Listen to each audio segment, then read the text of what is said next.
But yeah, that pretty much covers Pikmin 2. So on to the third game, which is both of our favorite games in the series and my third favorite game of all time.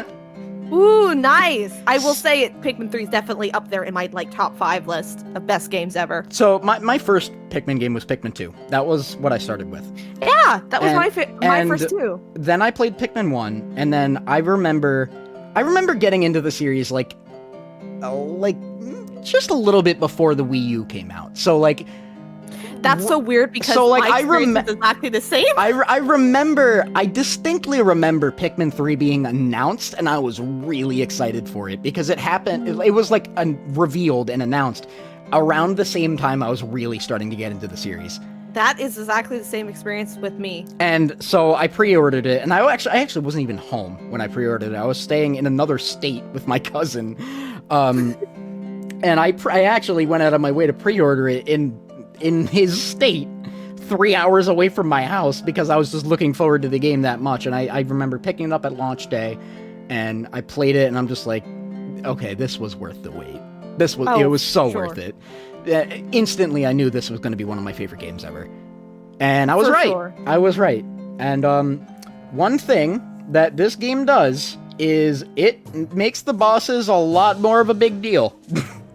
Yeah, the bosses are like, okay, yeah, I'm fighting a boss. Yeah, in the other games, you just kind of see a strong enemy pop up, and you're just like, oh, yes, I have to deal with this now. Mm-hmm. In Pikmin 3, this is an event. Like, yes. You go into it expecting there's going to be a boss fight here. I think it also is because of the story. Like, it's like, okay, new area, you have to go to this point, and oh, that's the point where I'm going to fight a boss. Exactly, and it's not like Pikmin 1 and 2 where you just fight it to cap off a certain area of the game or to get a certain upgrade or whatever. It's like, there's a story reason why you have to be dealing with this right now. Yeah. So, like, it makes every boss encounter a big deal. And I kind of like that. I really do. Yeah, I like that too.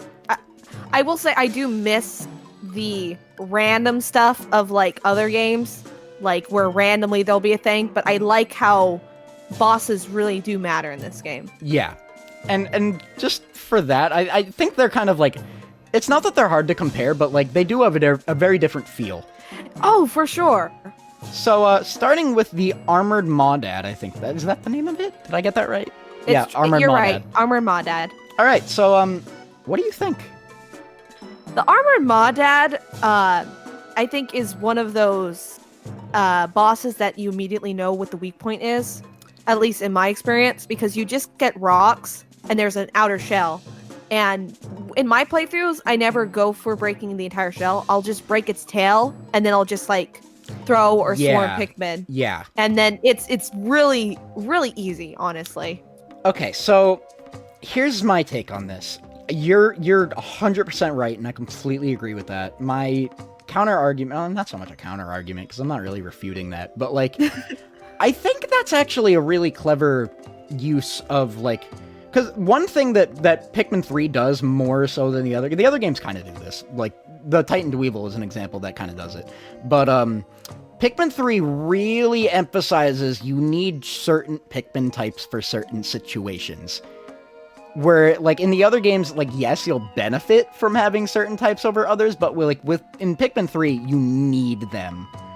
And I think this boss does a really good job of teaching the player, like, alright, I have to use problem solving here. I can't just, like, use whatever I have on me at this exact moment. Oh, I need to know what I'm getting into. You can't fight it with all reds. Yeah. So, like, you can't get away with that. And I kind of like that about it. I think it's well designed in that sense. Like, yes, it is very obvious, but it's also the first boss. Yeah, I will say it is the first boss. So I do think it does a very good job of setting the precedent of like, oh, there's this new Pikmin type I got. I should probably keep them handy because I might need them. And this is a situation that says like, yep, you needed them. Good thing you did that. And it rewards you for thinking ahead like that. I think that's understandable. It's the first boss, and also you just get rocks, so it's to show you what rocks are capable of. Exactly. Besides breaking crystals. Yeah. So, yeah, for that, I like it. It's nothing, like, super spectacular, but I do like it. It's not S tier, but it is definitely well designed. I think I'll put it in B, Mostly just Yeah, because I think it's that works. so easy to cheese if you know the speedrun strat for it. But yeah, I'm gonna put it in B. It's easy, but I don't really expect it to be. Yeah, I mean, I don't expect it to be something crazy. It's the first boss, so I'd say that's I valid. do really like the design of it, however. Yeah, it's like an armored, like, caterpillar sort of thing. I just love how big it is. It really gives... Yeah! The bosses in Pikmin 3 are huge. I like that. The sense of scale is... something that I'm honestly surprised that other Pikmin games haven't really done. Because, like, the biggest things that you were ever gonna find in other Pikmin games are bugs. A spider is the largest thing you're gonna find, and that's not the largest thing on Earth by any means. So, like, having something that this gargantuan, it makes sense, and I'm surprised it took the series this long to do that. I hope in Pikmin 4, like, we get something super huge. Yeah. Like, some boss that, like, it's that one game, I haven't played it. Is it Shadow of the Colossus where you have to, like, climb bosses? Yes. I kind of hope it's something like that. Like, for at least one boss. Maybe not to the scale of that game, because I've heard it's, like, super big, but something along the lines of super big where you feel small. Like, you know that you're a very small creature because, like, in this the world. Pikmin games do a good job of emphasizing that you're small, but the weird thing is they don't do that with the enemy designs. They do that with the level design, and, like, the set pieces, and, like, the giant leaves, and giant flowers, and, like, little remnants of humanity left behind, like buckets and stuff like that. But they never really do it with the wildlife, which I always thought was, like, really strange. Like, that sounds like it would be the most obvious way to create a sense of scale, Honestly, but they just don't do that. I haven't thought about that until you just mentioned it, and now I'm surprised too. It's like, you would think that would be the first thing you do to make you feel tiny, but they don't do that. But, yeah, Armored Mawdad is decent. So, Behemoth Phosbat, I think I'm teetering between A and S. A and S. Well, I will say it's very well designed. I like how you have to walk in and you have to prepare. You have to light up all the light bulbs, and you can kill the egg sacs before they start spawning babies. And I will say it's very well designed. I will say I really like it. I will say, though, I think it's a crime that white Pikmin weren't in Pikmin 3 because of how poison is a big deal in it. I never even thought about that, but you're right. Really? Yeah, because that never occurred to me. Because it's got the two main ways of attacking. It can suck in Pikmin, or it can do the poison attack. And that's like the only thing. But that's like asking for something that's not there. But I just think that was a missed opportunity. Yeah, I see that now that you point it out. Now, the reason I wanted to put this so high is because it's not as clever as the Water Wraith, in my opinion, but it's clever for a very similar reason. You have to think about your environment in a way that a boss fight normally doesn't make you do. Yeah, it's not just run in and fight. You have to figure out the room. You need to like analyze the location. You need to figure out how you can use the landscape to your advantage. You need to figure out where's safe, where isn't safe, what you need to do in order to make it vulnerable. And I really like that it makes you interact with the environment in order to do that. I will say it's definitely A or S for sure. I think I'm gonna put it in A because it is not the first boss in the game, and it's still very easy. That's my biggest problem with it. It is easy. I think maybe if they gave it armor or something, that would be cool. Maybe a little bit more. That would be cool. That would maybe make it a little bit more time consuming to fight. Because I will say it takes. It can be very quick to do, especially if you know what to do already. Because you can kind of sequence break it if you know like what to do. You don't even have to finish the bridge. You can just throw them at the big light bulb, and that'll instantly light up the whole room. And you can basically skip like half of the puzzle solving part. Exactly. So that being said, though, I kind of like that because it encourages players to be like, "What if I can save some time here?" And you can. So it rewards you for thinking that way. I will say, yeah, I like that because it's not linear. It lets you choose like what to do. So like yeah, it could be really easy, but like I just like the amount of thought involved. I also like how this is foreshadowed at the very beginning of the game. Yeah, it is foreshadowed with the whole Charlie cutscene at the beginning. Yes, and I really like that. So, not much else I have to say about that. So, let's move on to one of the funniest names for me, the Sand-belching Meerslug. It is very funny. It's fun to say. It is. It fits it. This one's an interesting one. It's very... I will say it's kind of very straightforward, in my opinion at least. Just get the bomb rocks and throw them, and you don't even have to do bomb rocks if you don't want to. One thing I will say, in all my playthroughs, the Pikmin will not throw the dang bomb rock into the hole. Yes. They just will decide to either drop it and try to run out and then fail and die, or they'll just get sucked in. And I don't know why they don't throw. Yeah, I've had the same problem. They don't... This is the same problem as Emperor Ballblocks in the first game. They'll just kind of stand there. Well, I guess I'll die for my country, even though I could throw it. And sometimes, like exactly like you said, sometimes they will drop it, but they'll just try to run away against an uphill slope and not get anywhere, and they'll just blow up. So, like... But like also, like you said, you don't even have to use the bomb rocks. And what I found in my most recent playthrough of Deluxe is that you don't, like, it's almost easier if you don't. Yeah, it's less time consuming. All you have to do is you have to wait till it pops out the ground. It's somehow faster if you just brute force it, which is really weird. It throws rocks, but I found that if you just charge it, it doesn't even have a chance to do that. Because the rocks don't throw, like, the rocks just throw outwards. They don't, it's not like he's aiming and throwing the rock at you if you're, like, really close to his body. if you, like, hug the little mound that he comes out of, he can't hurt you. Yeah, so normally, like, in this last playthrough, all I did was I took rocks, and then I just brute forced it, and then there you go. Also, you've played Pikmin 3 on Wii U, right? Yes, I originally had it on Wii U, 100%ed it, and now I got Deluxe. Is it just me, or does this boss have a lot less health in Deluxe? I was thinking that too! Because I found it a little more difficult in the Wii U. When I first played Pikmin 3, this boss fight, and keep in mind, this is literally my first time playing the game, so I was not very good at its mechanics, because mechanically, Pikmin 3 is very different from 1 and 2. Oh, for sure. Like, the way combat works is very different. So I was not very good at it. This boss took me, like, over a day.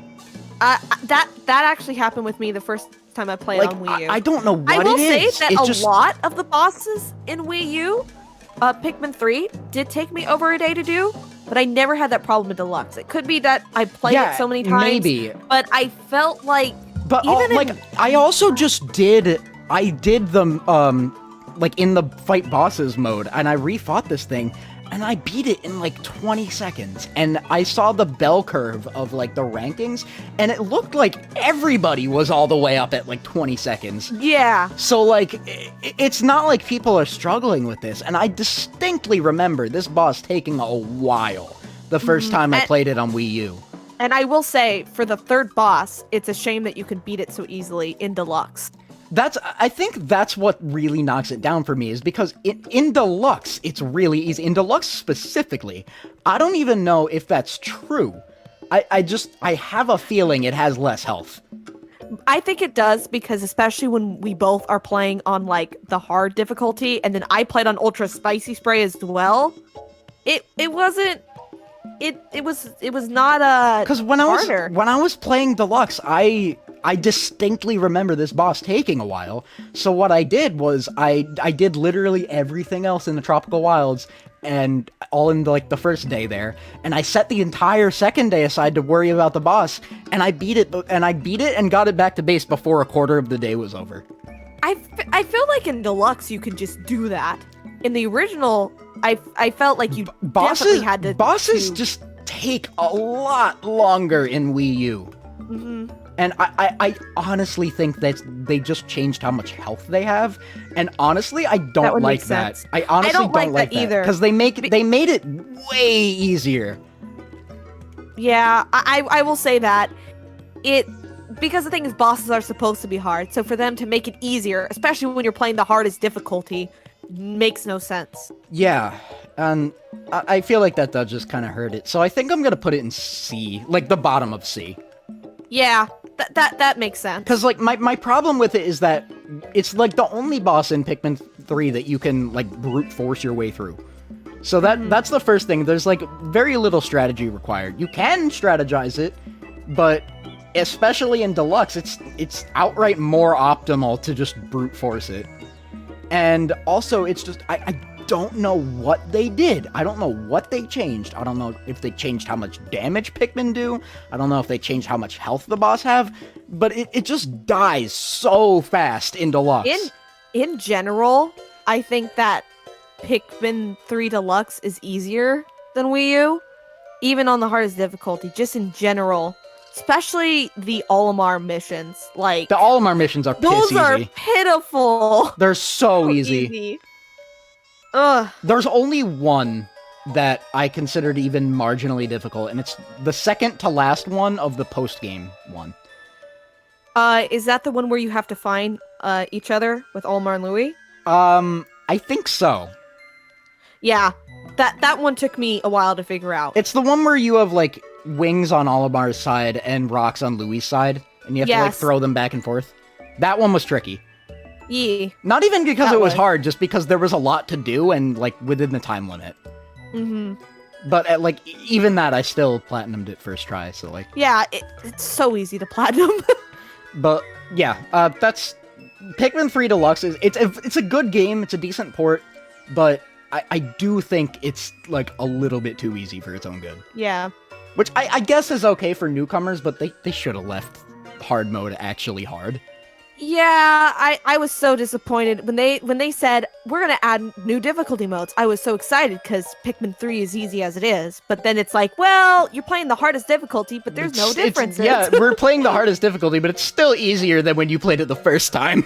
Yeah. And now for my favorite boss in Pikmin 3. A lot of people say that, and I honestly, I'm gonna be honest here. I don't really know why. I don't dislike it. Let me clarify that. I like it. I really like this boss. I think it's well designed. I think it's very clever. And I really like the idea of, like, oh, you're fighting something else with a squad.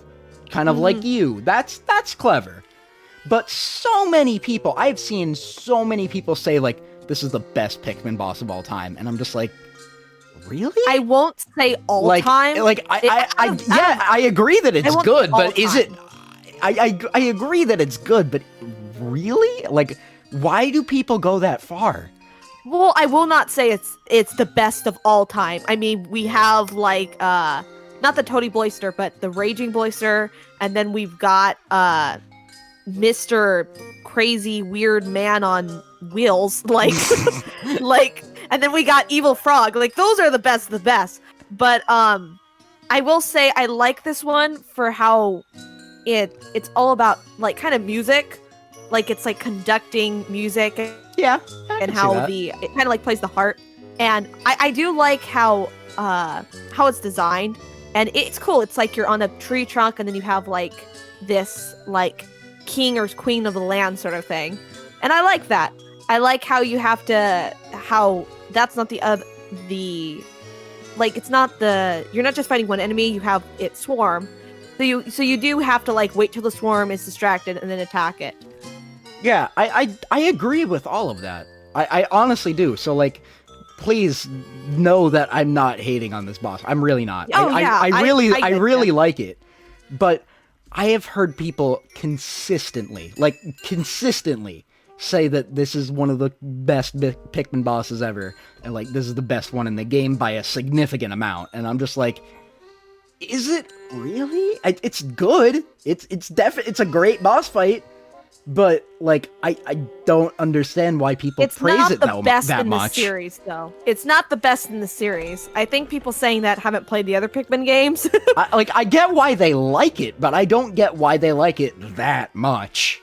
Yeah, that's understandable. That's like saying water is your favorite drink. Like, oh, okay. Well, I got nothing against water, but why? That's a great analogy. That's just, like, how I feel about it, at least. I don't know. I'm gonna put it in A, because I do like it. I I'd say A is good. I don't understand the hype, but it is a good boss. Yeah. The other one that I hear praised, and also kind of hated sometimes, the Quaggled Mireclops. Oh, I hate fighting this thing. Quite possibly my favorite enemy name in anything. Quaggled Mireclops. That's great. Quaggle. I love that. I love him. Now, I'm gonna level with you here. First time I played this game, I was with you. I hated this thing. I hated it so much. I lost so many Pikmin, and even It's playing hard. it in Deluxe. It's hard. Thing is, you can't win with this. Like, you take rocks and blues, all right, because you need them. But the blues can get squashed, and the rocks, yeah, they can't get squashed, but they'll drown instead. Yeah. So like there is no absolutely safe way to do this. No. I mean, you gotta take rocks and blues, or at least just all rocks. But you can do it without so blues, hard. but it's hard. Yeah. Now, what I found, and this is something that I actually kind of just discovered in my recent playthrough, but maybe this is just another thing with Deluxe, because I swear they made all of the bosses way easier, but this, I don't know if this works in the Wii U version. I've heard people claim that it works in the Wii U version if you do it really, really well, but in Deluxe, it's stupid easy to do this. You can just bring in a lot of blues, swarm its feet, and it will go down instantly. Really? Yes. And it's very, very easy to do that in Deluxe specifically. I remember trying to do that in the Wii U version. And you can still do it, but like again, I think they just gave the bosses less health. I honestly think that's the biggest problem, because it turns red so fast in Deluxe if you swarm it. Like, ridiculously fast. And then, like, I always have trouble with his feet. Yeah, that's what I had problems with in the Wii U version.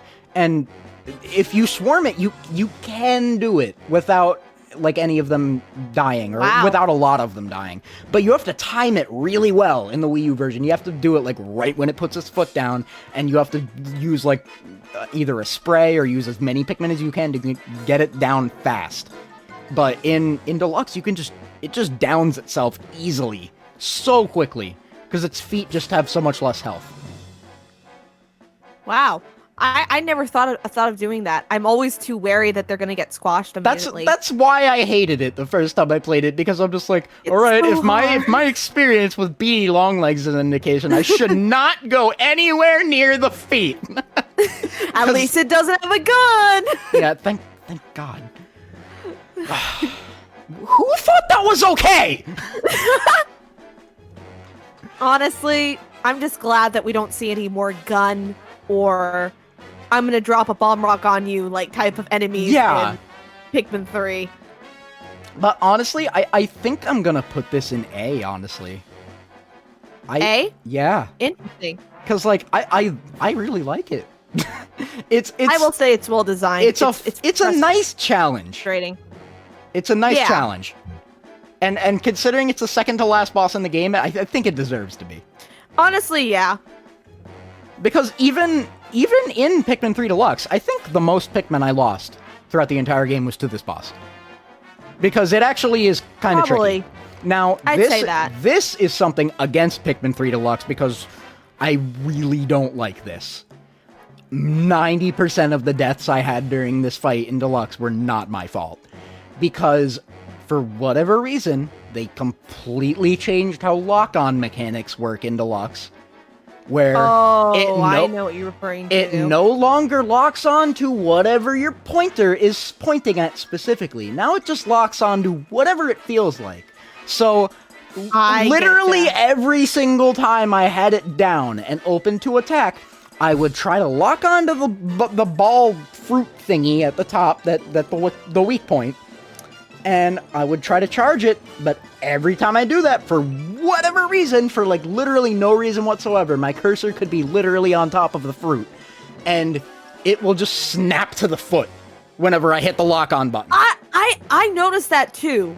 And I was like, wait, why would they let you lock onto the foot when it's down? When it's There's down. no reason. There's no reason. And it doesn't matter where my pointer is pointing. It's not like it locks onto the nearest thing your cursor's to. I could literally be on top of the thing that I want to aim at, and it will just snap to the foot. I will say, I don't like the controller changes in Deluxe. I agree. I wholeheartedly agree. How I liked playing Pikmin 3 is I liked using the Wii remote and nunchuck, and then I also liked, I know that a lot of people don't like it, but I really liked using the Wii U gamepad with the TV and then just tapping with the stylus. Yes.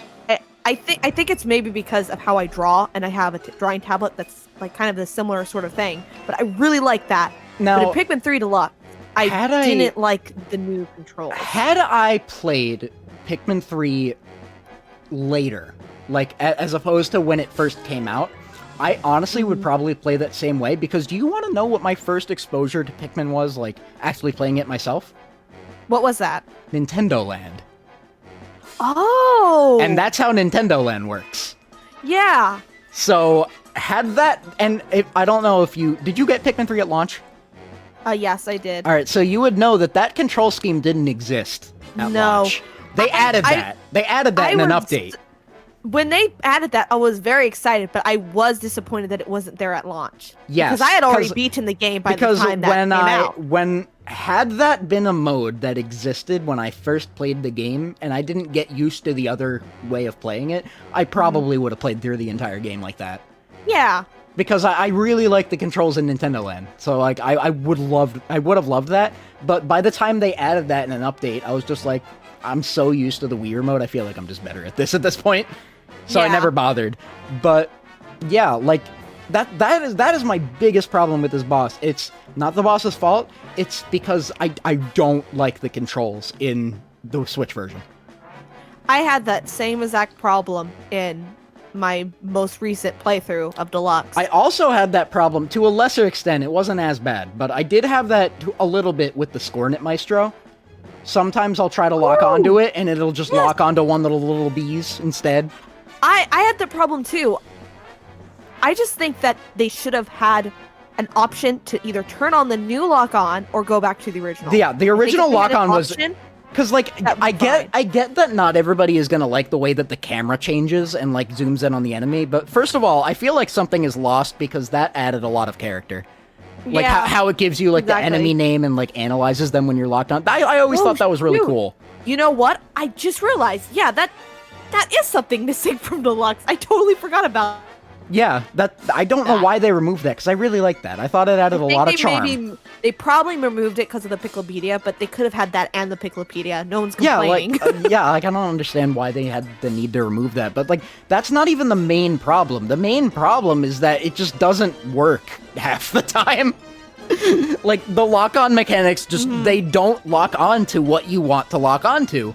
And because the most efficient way of dealing with this boss is by getting it down and then using wing Pikmin to swarm the thing in the air, it's very, very frustrating when you try to do that and it locks onto a foot and all the wing Pikmin are just like, I guess we're gonna dive bomb over to the left now. And I'm just like, guy, what are you doing? That's not where I was pointing. And they really need to fix that. I really don't like that. I'm well aware that there's a very strong chance that Pikmin 3 Deluxe might get an update that fixes this, and this entire complaint, this entire rant is going to be obsolete later down the line. But as it stands right now, that is not fixed, and it's very annoying. And it's a problem that did not exist in Wii U. I never had that problem in the original. So, yeah, I think I'm going to put it in A. So, now on to the, there's technically more than 2 mini-bosses in Pikmin 3, but, the first one. What do you actually fight first? I don't remember. Which mini-boss? I believe I fight well, I'm trying to think. For the Crawdad, the big crab, you fight that in the Garden of Hope. You fight after you get blues. Yes. I I know that there's a bunch of mission mode levels where you fight the crab. Yeah, those things are everywhere in mission mode. Oh, they really are. And then the hairy spider, you fight. You can fight it earlier, but it's advised that you don't because you can get it. You can get to it as early as the snow area, the distant tundra. Yeah. I think I normally fight the crab guy first. Yeah, that's what I usually do too, because I save the Shaggy Long Legs for last. So let's talk about the crab first. How do you feel about Krabby Boy? Krabby Boy, I think when I first started to play was very difficult, and I lost a lot of Pikmin. But now I'll go in immediately when it spawns. I'll just focus on one eye. Then when that pops off, then I focus on the other, and then I normally can fight it and kill it in like one. If I have enough Pikmin in one cycle. So I like the idea of this one. I think it's a good and well-designed boss. And I do like how there's like a baby version of the enemy that's a normal enemy. Yeah, that is a nice touch. I do like that. It's nice. I think B is fair. It's nothing special, like something but like crazy. It's nothing special, but it's all right.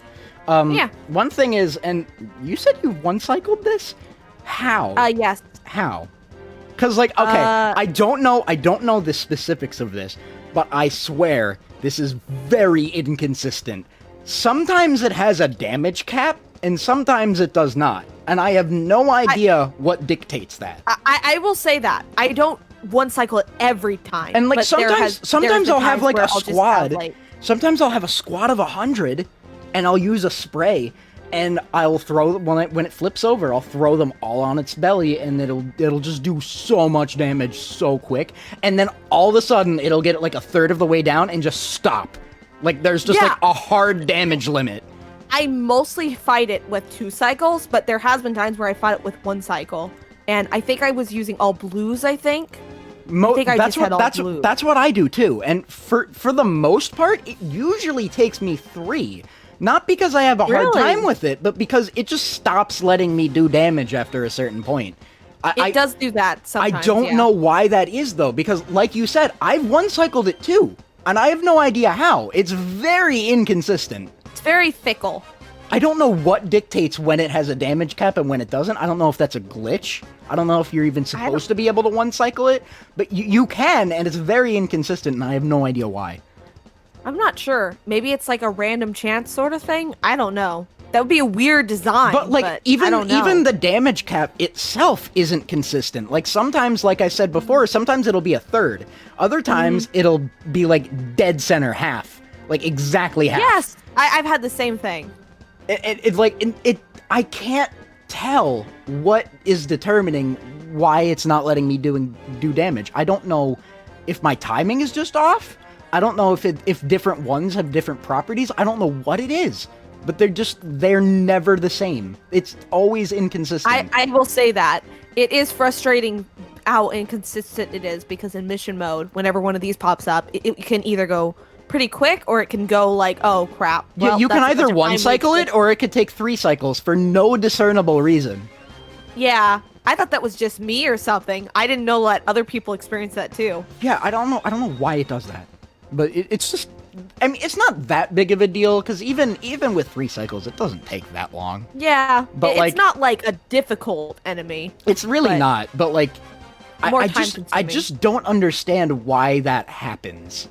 I'm just very confused as to what causes that. But other than that, it's all right. It's a Pikmin mini boss. What do you expect? Yeah. Shaggy Long Legs. I'm gonna let you open with this one. How do you feel about it? Okay, so I don't know if it's different than like original Pikmin 3. In Pikmin 3 Deluxe, I found that this guy was so time consuming, because I don't know if it was the Pikmin AI or what. They would take forever to defeat just the first like clump of hair on one of the legs, and then like they'd randomly want to go to the other parts of the legs, and I'd be like, what? And it took forever for them to get to the middle. Like, I don't know what it was, but in this last Pikmin playthrough of Deluxe, It took me an entire day to defeat one, and I don't know how. I don't know why. Okay, here's what I was gonna say. I initially had that same problem, and like you said, just in Deluxe. Yes, just in Deluxe. I don't know why that is. They like lowered the health of like every other boss in the game, but this one takes forever. Mm-hmm. And it's both of them too. They both take a while. There's one. There's one in Tropical Wilds, and there's one in Distant Tundra. Yeah. And they both took forever comparatively to the rest of the bosses. Because, like, again, the rest of the bosses feel so much shorter because they have way less health for some reason. But they either left them the same and it just feels longer because of that, or they actually did give it more health. And I don't think they did. But it definitely feels like it takes a lot longer than it should. I think maybe they made the health, quote-unquote, of maybe each hair clump to take longer. Maybe. That could have been it. I'm not sure. But I did say initially I had that problem. Because as soon as I realized that it's way more efficient to just fight it like a normal BD Long Legs, I stopped having that problem. Honestly, don't even bother with the legs. It's a waste of time. Thing is, though, maybe it's because I had rocks. I used rocks too. Really? And I just stood under it and did the BD Long Leg strat of just throwing them straight up. And you know how rock Pikmin are? They do ridiculous damage if you hit them directly. So and just like it shreds away at its health, no matter what kind of Pikmin you use. The second I stopped trying to treat it differently than a normal BD Long Legs, it stopped being a pain in the ass. I think it's because maybe I had a big squad. Maybe that's why I had some trouble with it. Maybe. Honestly, that's not even as much of a problem, really, I didn't think. I thought it was no different. That if you just fight it like you would fight a normal BD Long Legs in the other Pikmin games, it is no different. It feels exactly the same. I feel like they just added these mechanics to confuse you, because doing the new strategy of like, oh, the Pikmin have to climb up the legs, get rid of the little knee furs, that literally just wastes time. There's not really forever. It takes forever, and there's no benefit to doing it. You can kill them so much faster if you just stand underneath it and spam throw. Yeah. So, for that, I think I'm honestly just going to put it right next to BD Long Legs. Because, like, as soon as you realize that you don't really have to treat it any different, it kind of isn't different anymore. No, it's kind of just the same. Yeah. I will put it, actually, I'll put it above BD Long Legs just because... It has an added gimmick. Yeah, it's a little bit more creative.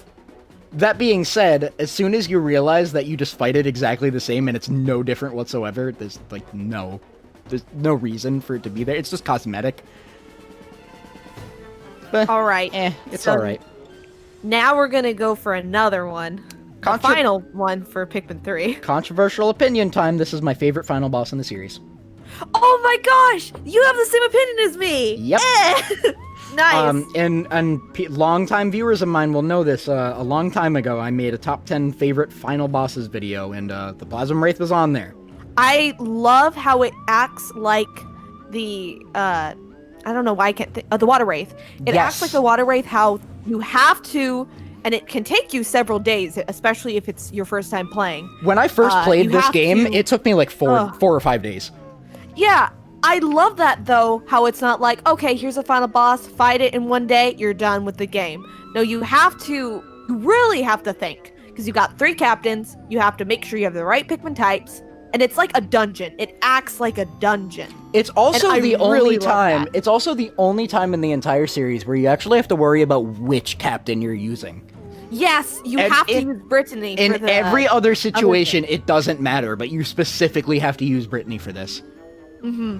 Unless she dies, but, like, why would she die?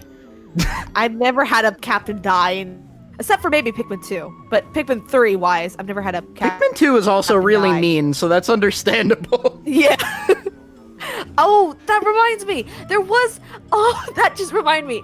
There was one time I played Pikmin 2, and Louie was about to die, like in the red, flashing. So I decided to have Louie go stand in the corner where he's safe. Goes over there, and a bomb rock falls from the ceiling, immediately killing him. That's amazing. So yeah. Oh, that's unfortunate. So, yeah, Plasm Wraith. I think it's a very good callback to the Water Wraith, and it's... honestly, I think it's clever for the same reasons as the Water Wraith. You have to outsmart it. You have to use strategy to your advantage. It's a very clever showcase of the whole concept of Pikmin summed up in a boss fight. It's like the whole point of Pikmin is multitasking, getting stuff done at a reasonable pace, and strategizing to make like the most optimal route for what you need to get done. And this boss forces you to think that way. I also love how he had all the Pikmin types for the dungeon itself. But then after the dungeon, you have a full new boss fight to do that also requires all the Pikmin types.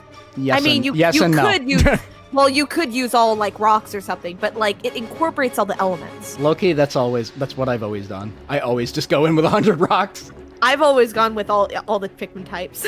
What I started doing more recently though is I'll go in with I think 70 rocks and 30 reds. And I'll leave the reds to cling duty. I'll throw them first so that they're always chipping away at it, and then I'll use my rocks to clean up whatever parts fall off of it. That's pretty smart. And I actually beat the Plasm Wraith in like half a day doing that. It's actually it's really efficient. That's awesome. And I'm really glad I thought to do that, because I was playing Pikmin 3 Deluxe and I'm just like, what if I did something different this time? I could just cheese it with 100 rocks, but I know that takes forever, so I'm gonna try something else. And I'm really glad I tried that because it was really efficient. So yeah, the Plasm Wraith is really clever. I like it. I would put it in an S tier for sure. I put it in S. I honestly don't know whether I want to put it above or underneath the Water Wraith, because I like them for very similar reasons. I think that the Water Wraith should go at the top because it was the first to do it. And also, there's no time limit. With the Plasm Wraith, there's the time limit, and it will take you several days. With the Water Wraith, there's just floors, and also you have you gotta figure out like what exactly to do. So I'd say that it goes right under Water Wraith. Yeah, I do think it's one of the best in the series, and it's definitely my favorite from 3. Yes. Now, one thing that I do think is very clever is that, very similar to the Titan Dweevil, the music is also dynamic. Yes! It changes based on what elemental thingy it's using. And I love that. And also, when it gets Olimar and that music kicks in, it's like, oh yes, no! Yes! No! Oh, speaking of Olimar, that's another thing I really, really like, is the little log files dotted around the map. It gives, like, so much plot significance to this thing that is otherwise completely unexplained. Yes, I love that. And, like, the mystery surrounding it is so clever. I just love, I love how ominous it is. It's very ominous. You know it's bad, but you don't know where it came from. You don't know why it's here. You don't know why it wants him so bad. Yeah, I love how that's never explained. It's up to the player to interpret it, like, what would happen if he got Olimar and just kept him? And then when you beat him, like, you literally watch it disintegrate, and then when you're flying away, it's still there. Like, it comes back. Honestly, I will say this. In the side story modes of Pikmin, Pikmin 3 Deluxe with Olimar and Louie, I honestly thought that it was going to end on a plot twist where the Plasm Wraith comes back. That's what I thought, too. I thought it was going to end with a plot twist that Olimar gets taken away by the Plasm Wraith, and then it's like, okay, see you in Pikmin 4, never, but here's our plot twist. And I will say that it was a little bit disappointed that it ended off on a good note. I really thought it was going to end off on a bad note. Yeah. That's kind of dark to say about a Nintendo game, but you're not wrong. Hey, but the bad ending of Pikmin 1, Olimar freaking turns into a Pikmin. Yeah, he just straight up dies. He dies, so... But... yeah, the Plasm Wraith is a really good final boss. It's very, very well designed. It's brilliantly handling Pikmin 3's mechanics. It handles all the elementals. It handles the 3 captain thing. It handles problem solving, and it emphasizes strategy and optimization, which are the two things that, at its core, the Pikmin series is about. That's really what it comes down to. And I love that this boss really emphasizes both of those things. I also like how it kind of returns in the side story modes, though, but in a different way. It doesn't return as the same fight. It's different, but I like how you can tell it's the Plasm Wraith again. Yes, yes. I didn't even really put that together until you pointed it out. Well, But- yeah, because it's out of all the golden goop. Yeah, that's cool. I didn't even think about that. So, yeah, that's enough of us gushing over Pikmin 3 and how much we love it, but let's move on to the black sheep of the series. Now, I'm gonna be honest, I actually kind of really like this game.